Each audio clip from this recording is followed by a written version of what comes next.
Hinintay din sila ng friend niya. Hinintay din nung isa pa. Sino nga yun? I forget the name. Yung lalaki na yung nagpa-picture. Katambaw sa Rexal. Hinintay sila. Okay guys, it's time to go. Look at the pile of snow in here.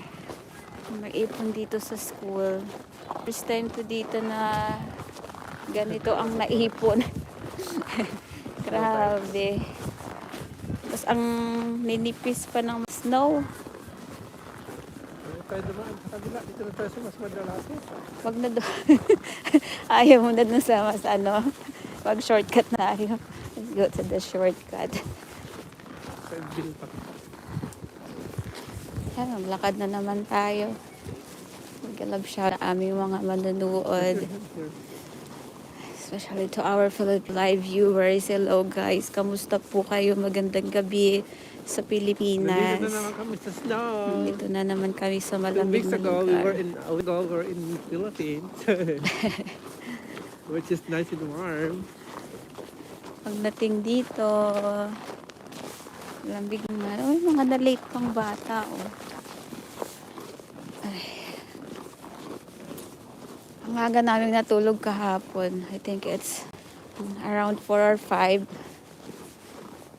Pag 6 tulog yata, o hindi pa 6. Nagising ako to 12, 11:25. Tuloy-tuloy na, hindi na makatulog.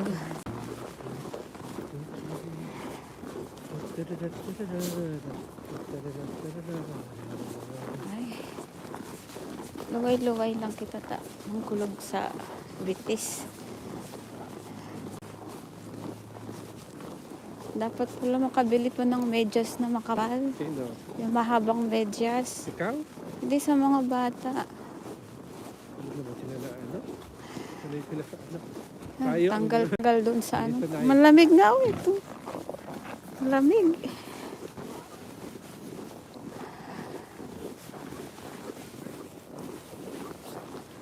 Oh, 31 minutes naka-live guys. I'm going to say bye-bye.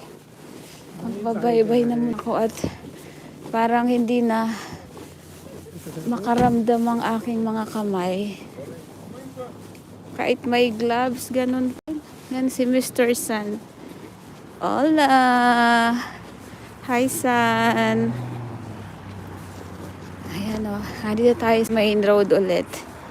Medyo maingay-ingay lang dito kaya magbababay na tayo.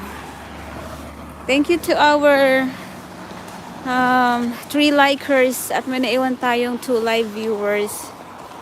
Hello guys. Kindergarten. Yeah, it's time to register for kindergarten. Okay, there is advertisement about the kindergarten. Okay, dokie. Ang lamig. Oh, maluto na sa lamig ang mukha natin. Ikaw, Dad. Kaluto-luto na tayo. Hello po, magbababay na ako. See you again later kasi pupunta kami sa grocery store. We have to buy some stuff kasi madaling maubos yung mga stocks natin. Mga bata bumabawi sa pagkain. Okay, bye guys. Naluluto na ako. Naluluto na tayo. Yan, dito kami dadaan hanggang doon sa pinakadulong yon. I think mga 10 minutes pa kaming maglalakad hanggang doon sa Filipino store. Sa mag-live niya. Babalik na naman ulit maglalakad. Lakad-lakad na pag may time. Kasi wala namang bus na masasakyan pa balik. Yung hintay mo sa bus. May exercise.